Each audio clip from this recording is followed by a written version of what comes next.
The following podcast contains spoilers for As Good As It Gets. You have been warned!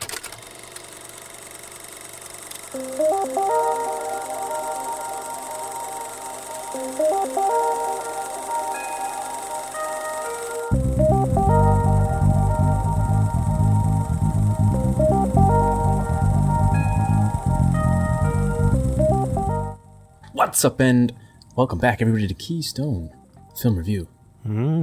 This is your host, Benjamin Button, along with your host, Miguel Micosto. I think you can hear my chair creaking more than you can hear me talking to. It's alright. How you doing, Glenn? I'm a-doing, my friend. What are you a-doing? Oh, I'm a doing nothing, really. Just, yeah. Living the dream is Yeah, what I think do. you're going to be disappointing me this week. Oh, Yeah. listen, I can't be more disappointed than you, or to you than I... Whatever, you know. Than I already am. Than you are to me, is that what you're going to say? Absolutely. Okay. Hey, speaking of disappointments, have you seen any movies this week that you would like to discuss? Did we already talk about Sonic? Yes. I have not seen that yet. I'm seeing it tomorrow, so I'll have words for that next time. But yeah, we already talked about your thoughts for it. Yeah, then that's going to be a big no for me, my guy. Guess how many movies I watched last week, Glenn? 2. Wrong. I only One? watched As Good As It Gets. Am I talking to myself? And, well, as you know, I mean, I'm going to give myself a little plug here. I was working on my feature script, which I finished last week, so I didn't really... All my time kind of went to that. But yeah, I got nothing. And speaking of nothing, there's absolutely no movie news to discuss either. It's been like a real lackluster week. Real lackluster week. So I guess that just gives us one thing to do, does it, Glenn? I think we're about to jump right into this review. Let's jump right into As Good As It Gets. All right. He's a freak show. He's the worst person I ever met. Help! If you want to see me, you will make an appointment. Dr. Green, how can you diagnose someone as an obsessive-compulsive disorder and then act as though I had some choice about barging in? You have messed your last floor. Have you seen my dog with a little face? Uh-oh. You have no idea what your work means to me. How do you write women so well? I think of a man, and I take away reason and accountability. Melvin, wait! Shut up, kids! As Good As It Gets. A single mother and waitress. Oh, it's describing one person. I was like, wait, what? Jack Nicholson is not a single mother. What is happening? Yes, A single mother and waitress, a misanthropic author, and a gay artist form an unlikely friendship after the artist is assaulted in a robbery. Ooh. As Good As It Gets is directed by James L. Brooks, written by Mark Andrus, and screenplays also by Mark Andrus. Stars Jack Nicholson, Helen Hunt, and Greg Kinnear. Yeah. That's after watching it, that synopsis technically is correct, but Yeah, I feel like it's a little more complex than that. it's very much more complex than that. And I would still say that after the movie, it's not really a friendship so much as a coexistence. Yes. Yeah, that's really... So I'll jump into it by saying, Mike, what did you think about the first 20 minutes of the movie? Honestly, the first 20 minutes, other than Jack Nicholson being a terrible person, I actually liked the first 20 minutes. I thought... Because I'm specifically asking this for a reason, because I didn't realize... I've watched this movie in bits and pieces, but there's a part in the beginning where... so one of the characters, Jack Nicholson's character, kind of is having this writer's block moment. And then there's another moment, or not a moment, there's another theme in the movie where he's got OCD. I'm like, that's 2 of the things we've tried to do here. Oh yeah, I didn't even make that connection. Yeah, so we had blocked, And then we had the we're still unfinished- working on it. Yeah. It's going to be finished eventually, but we ran into some hiccups with you moving away and everything. How dare me. Yeah, and now I think we'll be able to tackle it with yeah. But During the first 20 minutes, I was like, is this happening right now? Did I accidentally steal things from this movie that I haven't really that seen? I haven't seen before. I thought you were going to talk about him just throwing the dog in the trash, which, like, if that dog didn't survive, I was going to have a real problem with this movie. Yeah, dog dies right in the beginning. That's how we're going to start the movie. But I know I kind of took a sneak peek at your rating on Letterboxd, and I think you and I have differing opinions of this movie. I kind of want to rethink it. I kind of watched it pretty early in the morning. and Yeah. I kind of am rethinking it. So I saw that you gave it like 4 stars. Is that right? I believe I did. At least when I saw it, and I don't think this is a bad movie. I mean, it has great performances and everything. It is pretty well paced, but I thought that there was absolutely no reason for us to ever like Jack Nicholson's character. No. And they kind of just expected us to, Yeah. which was my biggest problem with because of the things he said to Helen Hunt's character.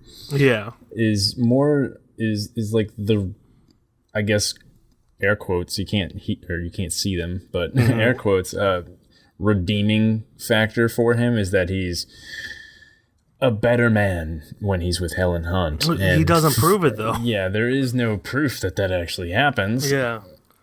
And like, He's there's just a dick the whole time. essentially there's no motivation or reasoning behind the entire plot of this movie.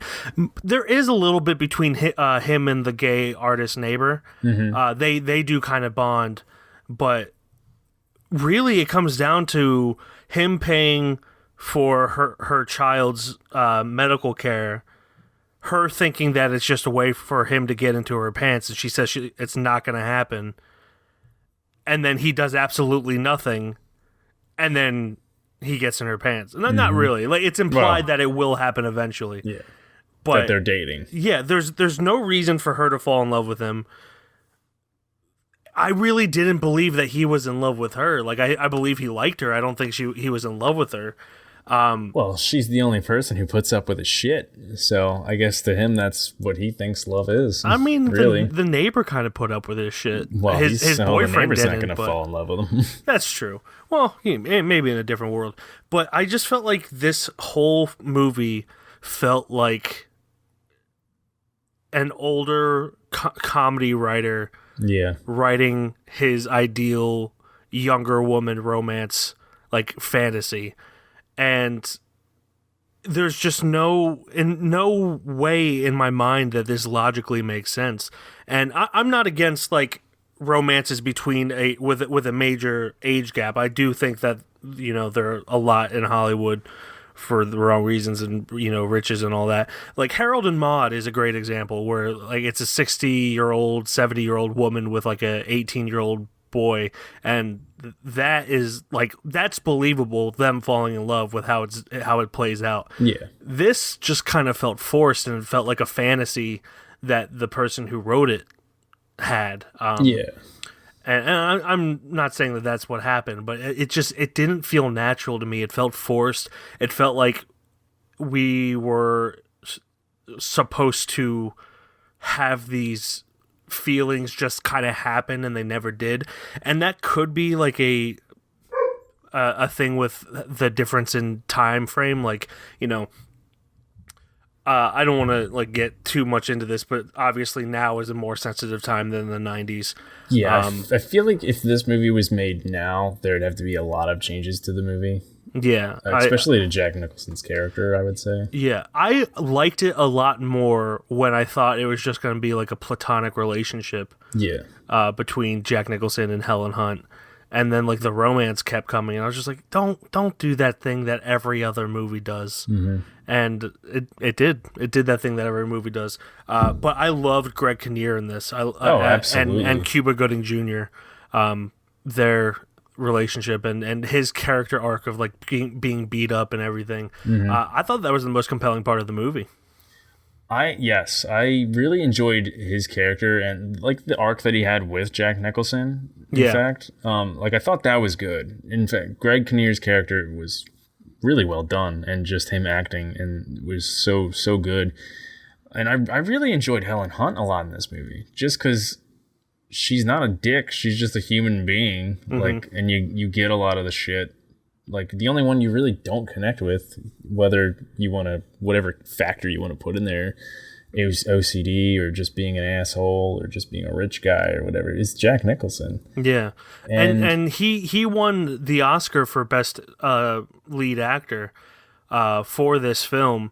And, I mean, he's not bad in it, but, like, I don't know. Maybe I hold the award in too high regard, but I feel like they should be given to characters that have arcs and aren't just 2 hours and 15 minutes of the same thing. As far as an actor goes, I could see him maybe getting that, but I mean, the character wasn't well done. But I mean, Jack Nicholson well was written. good in it. Yeah, like the character wasn't well written, but he did a good job with it. Yeah, like he did great with like most of the OCD stuff. I wish they would have shown more throughout the movie.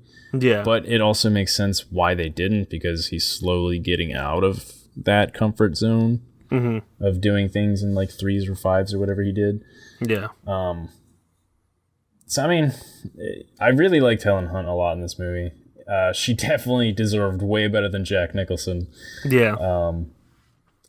So in retrospect, she only really falls in love with the guy because she's so emotionally just beat down by Jack Nicholson's character that she ends up kind of just doing it anyway. Yeah, just like, kind of accepting She it. doesn't want to in the first place, and she stated that, and then like he just kind of kept just coming at her, and she kind of just got emotionally beat down to the point where she's like, you know, maybe I do actually like this guy a lot. Yeah, which is fucked up, honestly. It's really fucked up, which is why I've been like rethinking and honestly, this score.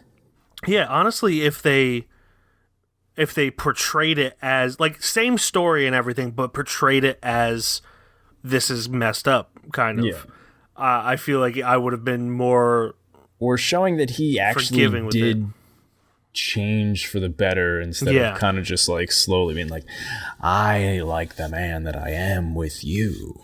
Yeah. I mean, it was all about him. It wasn't about her. Yeah, I really did like this movie a lot. Yeah, and I mean, like you and I, like I consider myself a feminist. I wouldn't say I'm an ultra feminist. Where like I'm not. I don't know what the fuck I'm talking about with feminism, other than equal rights and shit like that. Yeah. But this, if I can point out the problems with this, I feel like the problems are bigger than most people think. Yeah, for sure. With this, like I don't think I'd give this like movie a 4 anymore. I would definitely probably give it maybe a 3.5. Like I think the story is good, but I guess maybe it's the times that we're living in now. But I also think back then, 23 years ago, that it's still pretty fucked up that a dude is emotionally beating down a woman to fall in love with him. I don't know. Yeah, it's. I mean, it was. I was 4 when this movie came out. What do I know? I was 8, but yeah. I mean, it was entertaining. I enjoyed watching it, but I definitely have a lot of problems with it. I compared to other movies from that year, I don't really understand what all the hubbub was about. Granted, I don't know every movie that came out that year, but it definitely feels like one of those movies that did well politically, or it was just the time for Jack Nicholson to win and Helen Hunt to win. With the Oscars, it's not always about best; it's about who shakes the most hands and shit like that. And I think it's. Oh, I'm sorry. It's a good movie. I expected more out of something that's held in such high regard among like film buffs and all that. Let's talk about the actual best actor in this movie. The dog. That dog gave so many great expressions in this movie. Oh yeah. Fear, love, happiness, loathing, skittish. Yeah, it was just adorable. Its face being thrown down a trash dump is and the dog was great. Is enough to win the Oscar. something that reminded me when the scene where where Greg Kinnear's character is being robbed, the guy who plays the model that's kind of like distracting him while his friends rob him. Yeah. The look of regret in his face after he sees the painting and everything. I wish they like expanded more on that. Like that seemed like there was a really interesting character arc going on there. Yeah, and then it just ended. It could have been, and then it just ended. And granted, I know this movie isn't Greg Kinnear's movie; it's Jack Nicholson's character's movie. Yeah. But like that was more compelling than anything that Jack Nicholson was doing. Just that one little look where he sees the painting and sees how much hard work went into it and how great the painting was, and then realizing, oh shit, my friends are robbing him right now. I got to stop them. But then it's too late. That was way more compelling than Jack Nicholson getting over his assholishness and OCD. I'm actually super curious. I don't know if they did this or not, but this would have been really cool if they did. If they would have not showed that actor that was being the model, like shown that painting, and like so the expression that he sees of him being like of his final product is like raw. I mean, like, oh shit. That's me. Like that, like literally that actor's expression be like, holy hell. Yeah. That would have been really cool. I don't know if they did that or not, but I thought that would have been cool. They showed it from the side and then like immediately cut away from it. Like you could tell that something substantial was going on in that guy's head, and then they just cut away from it, which I felt like was a waste of a moment. Obviously for the character, but like I mean, like if the actual actor hadn't seen the painting, and like he went into that scene not knowing what was going to be on the other side, like he knew, but he didn't see it ever before. That I think that would have been really cool. Yeah, just, definitely. Like I don't know if they did that, but just to see that raw expression on his face, like, oh my god. Honestly, if that's what they did, I wouldn't have been surprised because, like, it like I think it was the character was played by Skeet Ulrich. I'm not 100% sure because he looks different in his headshot that's on IMDb than he did in the movie. But he his expression was that genuine that I wouldn't be surprised if they did do that, but also he's a professional actor and could probably look like that that's true. Without being actually shocked. Yeah. But yeah, I just wish they dwelled more on that. I like the story with Greg Kinnear's character about going to see his parents and everything. And really Jack Nicholson just kind of felt like his character is the main character, but he felt like he didn't belong. Yeah. And maybe that was intentional. And maybe it worked in 1997, but it didn't really work as much now, in my opinion. So, like, yeah, it's like the most I can say is that it's a good movie. It's well made, but I don't think it holds as much weight as it probably once did. I think so too. And like you were saying, Nicholson was great in the movie, but as for the character itself, it just wasn't held up to what it should be by a lot of people. Greg Kinnear, I don't think he's done enough work since this movie. Since the 90s period, and that makes me sad. I mean, he did Mystery Men. He did it's an Eternal Sun. No, not Eternal. Little Miss Sunshine. Little Miss Sunshine. He's great in that. He did Brigsby Bear. Let's just go through his entire filmography. I'm ready. No, but I he's one of the best character actors. Although I feel like more people know him than not know him, so I don't really know if could be considered a character actor. Yeah, he's usually being like the boyfriend being broken up with by the main actress. Jesus, this chair.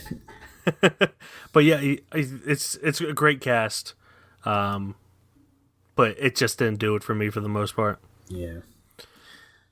Shall we move on? I feel like if we move on, we already know your answer. Yes.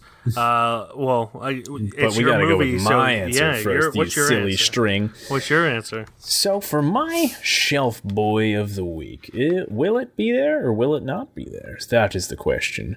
I think we can both agree that it was a good movie, but not, like you said, held in the highest regard that it should be.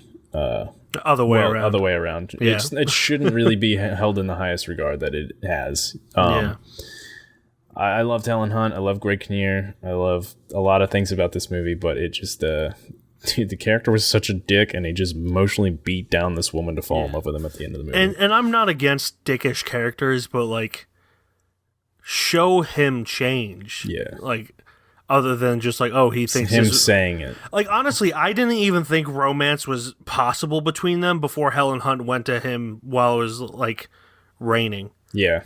And like, cause like obviously, also poor Helen Hunt having to do like wet t-shirt scenes. Yeah, really. But like the whole thing was there was not a romantic tension between them until she said, "I'm not going to sleep with you because of this." And he was hurt by that, but anyone would be hurt by that because that's essentially saying you're gross. Yeah. It's not so much I'm not going to get laid. It's that this person thinks that I am unworthy of love in any capacity. Mm-hmm. It's not like a you and me kind of thing. It's a, oh shit, they really just don't give a shit about my feelings thing, which she shouldn't have given a shit about his feelings because he was a dick. Yeah. But, and then she came running to his apartment in the rain with no bra on. And then apparently he's just romantically interested in her after that. There's no... It doesn't make sense. So, yeah, it doesn't... it did not age well. I'm sure in 1997 it was great, but 23 years later, it's good. It's fine, but it doesn't have the same... Tenacity. Tenacity as it probably did back then. So it is not a boy on the shelf. There it is. There it is. As Good as It Gets does not become a shelf boy. Will any movie ever become a shelf boy? I feel like we're 3 in a row now without being on the shelf. Are we? Something like that. I don't know. But that brings us to our plugs for the week. Glenjamin Button, what is your plug for the week? After a very, very short time on YouTube, I found... Jesus, what is going on downstairs? I found a fan tribute video to the movie Interstellar by Christopher Nolan. It's only got 76,000 views. It's a pretty good tribute. I can attest, as I watched it, as a human being would do when they plug things. It's just a really cool tribute video. Kind of like a... Oh, man, it's so good. I'm watching it right now. I'm just getting the feels right now. Here we are. What is that name? So it's Ela TS is the channel name, and the video is literally called Interstellar. Yeah, I'll type that in the video later so you can actually see that, people. It's a good video. Get your heartstrings getting pulled there. It's just a little tug and a roar. A little tug. And it really just makes you want to watch the movie again. So it's a Interstellar fan tribute video? By Ela TS. Ela TS.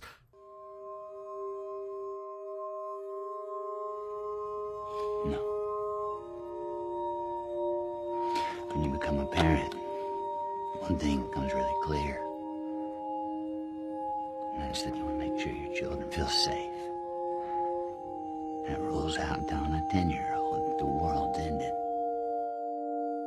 You're a well-educated man, Coop. Right now, we don't need more engineers. We didn't run out of television screens and planes. We ran out of food. The world needs farmers. Good farmers like you. Cooper, you were good at something, and you never got a chance to do anything with it. I'm sorry. Well, we used to look up in the sky and wonder at our place in the stars. Now we just look down and worry about our place in the dirt. My plug for the week, I'm sure you probably saw this coming if you saw something I posted last week. The directors of Swiss Army Man, the Daniels, also known as Dan Kwan and Daniel Scheinert, in 2014 directed a short film called Interesting Ball. I feel like I've shown you this before, Glenn. I was about to say, I think I actually have seen it before. Period. Yeah. So it is this really surreal, you know, the Daniels, surreal, funny, fucked up, just completely out there and also kind of deep in a way. all of that combined into a 13-minute short video where a ball bounces past the cafe and a couple folks' houses and then goes to the beach. That is a very simple explanation. Essentially, it's just a bunch of people getting over a loss in some way. And it is beautiful and hilarious, and someone gets sucked into someone else's butt. And I'm just going to leave it at that. That is on YouTube. It is the Daniels short film called Interesting Ball.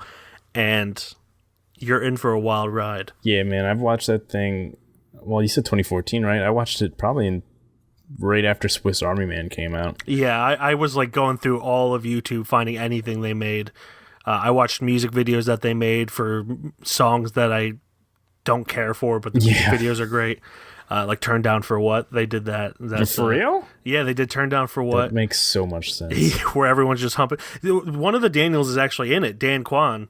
He's the Asian guy that's just gyrating the entire time. It makes so much sense when you see it. And this is hilarious and weird, but it's beautiful at the same time. As it should be. It's about loss and grieving and all that, if you want to look for a deeper meaning, but it's also just funny if you don't want to look for a deeper meaning. So we have the Interstellar tribute video by Elia TS or ST? TS. Elia TS, and then we have Interesting Ball by the Daniels. Both are on YouTube. That brings us to our film assignment for next week. We are going to turn to Netflix for this one. And Netflix sponsor us, please. Please. It is We the Animals. You feel that? I remember your heart inside me, ticking like a bomb. Promise me you'll stay 9 forever. How? Simple. You're not 10. You're 9 plus 1. Look at us. When we were brothers.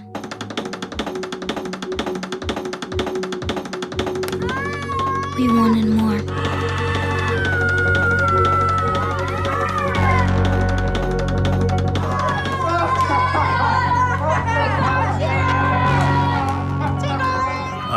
Directed by Jeremiah Zagar.